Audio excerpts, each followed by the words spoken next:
Tampa Bay Rowdies, they're a wagon with all four wheels and maybe whatever is bigger than a wagon. I think a spaceship is what we decided on at the weekend. Yeah, spaceship. I was thinking semi truck, but Yeah. you're thinking big. Dom Casciato to the moon. NASA, Tampa. That's not where NASA is. Yeah, Tampa are really good, and they win this game against Loudoun pretty much unbothered throughout the course of the game, aside from one hiccup in the second half where it got a little bit tight. 3-1 is the final score. They've scored three in back-to-back games, and they look like their best selves already. Yeah, and if you want to break out the board, I think we can Let's dig do it. in because it's a another example, right, of what we're talking about with this midfield almost being a stalking horse that lets you open up patterns downfield. Mm-hmm. And this was really a matchup of 4-4-2 shapes in this game. Ladin trying to be aggressive with the way that they're marking through the midfield, stop the bounce passes into Hilton and Schneider. But what that creates when you're committing your central midfielders higher up the pitch is a gap in behind. And Tampa Bay punished that in a couple of ways. One, again, you've got the low center mids, you're stretching out that midfield line. Two, you've got Micheletto, Dolabella at those striker spots. Two players that you think of maybe as central midfielders at their base position, they are sticking high, occupying center backs. So you've got a lane open. Now it becomes a matchup thing in the wide areas. And you've got in this match Sebastian Cruz, Dion Akoff, essentially in this 2-on-1 against Jack Panayiotou. What you'd get a lot of the time is Cruz tucking into the half space while Akoff is pushing upfield, maybe even being the highest player up the pitch for the Rowdies. What it does is force Panayiotou to sit in, know that he's got a potential weapon on his backside that he has to respect, Mm-hmm. and then Tampa Bay trusts their center backs enough, let them hit the passes through lines and break through. In this game, Dos Santos and Schaefer played 16 passes from their own half into the attacking portion of the middle third. In other words, hitting players like Cruz, maybe like a Russell Cicerone if you're inverting how this play goes. Time and again, punishing Loudon because they cannot figure out how can we defend against Tampa Bay spatial relationships. Yeah. This is a fascinating thing that I'm starting to see emerge a little bit more commonly as we see more man-to-man marking systems come across the game globally and into this league. And you almost start to think about what are the man-beating principles in football, where you're running in breaking routes that are about leverage, and we're kind of seeing this here. So, like in football, what when two DBs pass off a pair of routes, it's called a banjo. That's kind of what's happening here, where Penayotsu typically would be expected to mark Dion Akoff, but because Akoff is pressing higher, it puts him in conflict, and that's the thing that we're trying to create. Where are we getting these friction points where guys are having to make quick decisions? Our guy knows where they're going, and the man marking him has to think for that half second. That's where you get the separation. And you did a really good job of setting up why this is so difficult, John, for Peniotu. Because as Akop passes him by, he has to check his shoulder, make sure that Awua is going to be able to pick him up, and there's that communication. And then he's got to cover the ground to catch up for Cruz, and by the time that's happened, ball's already played to him. Then Akinyoti, it creates this domino effect. Has to make the decision of whether or not he's going to step to take away the space, because now Peniotu doesn't have the leverage, doesn't have the angle, he's late to arrive. If he steps, Dolabella's in, ball gets slipped, and we're away. And these teams are getting really smart, it feels like, especially when they're able to set up in a very balanced shape, like a 4-4-2, where they have the same numbers all over the field, about how they're breaking the rules of these man-to-man marking systems. And the teams that have been good at that in the early going are the teams that are having a lot of success.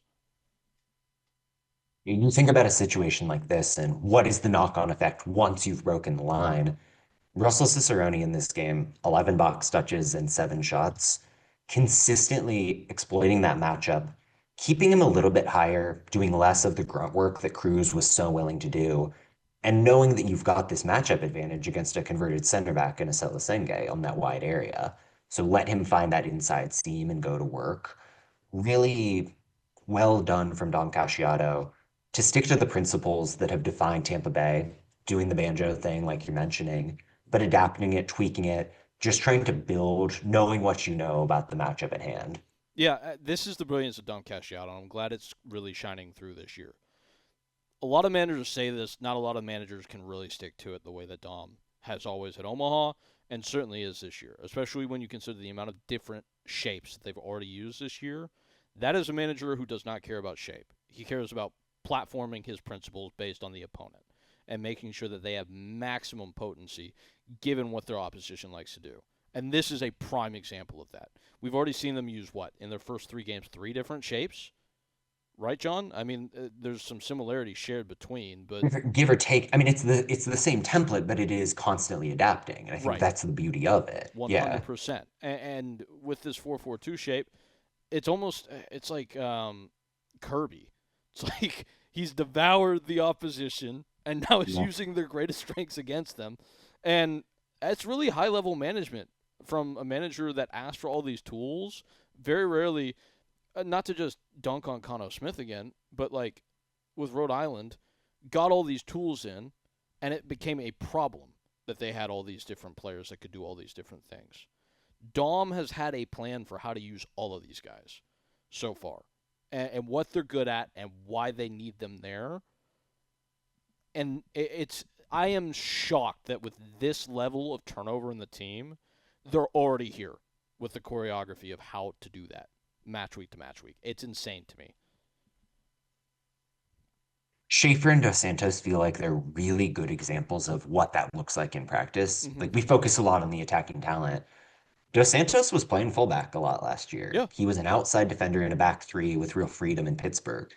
He is just straight up a central defender in a two-man central defense because they know he's got the size and the ability we need there, but he's really technical and can hit that line breaking pass that we just broke down.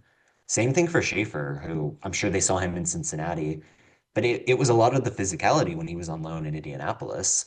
You don't look at that USL tape and think he's going to be the guy for this system, and he's been unbelievable so far. That is a deep understanding of the players that Tampa Bay is scouting, how they fit into this team, how they're supposed to be used. Yeah. It's like Leland Archer, you're thinking he's penciled in Penn, right? Sure. But Yeah. now he's just looking like this is our back three specialist. This is the ideal center back archetype for the center back in the back three. So when we do that, Leland Archer time. When we don't need that, maybe we don't need Leland Archer, and it can be Schaefer and Dos Santos. This would not have ever been in a million years the center back pairing that I would have picked for this team at the start of the year when they would have gone to a back four. I love both these players. They've played great. They deserve to be the starting center back pairing. When I looked at this team, is like it is insanely audacious for a guy that has Carson Henderlong, MD Myers, and Evan Conway, who have all been very good this year. MD Myers, I will plant my flag. He is going to lead the league in goals. There's no reason to suspect that I'm going to be wrong about holding that stock at this point. He's scoring off the bench. Like, he's not playing full games, and he's already Sure. got 2. Okay. Sure. Right? So, like, assumably his minutes will scale at some point, and hopefully his production does too. This man played Pedro Dolabella at striker with 3, like, the best striker complement in the entire division, and it worked brilliantly. Nobody is managing at a higher level right now aside from maybe Ben Pierman, and, like, he got undone. I mean, it's tough in this league. You're not always going to get it right. Nobody is managing at a higher level right now than Dom Casciato, flat out.